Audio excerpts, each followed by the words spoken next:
Welcome to our tutorial on the %date built-in function in IBM I. %date is used to convert data into a date format. Let's dive into an example to understand how %date works.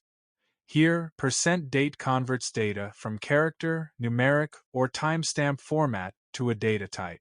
If no value is specified, %date returns the current system date in the ISO format. Let's see what this code outputs.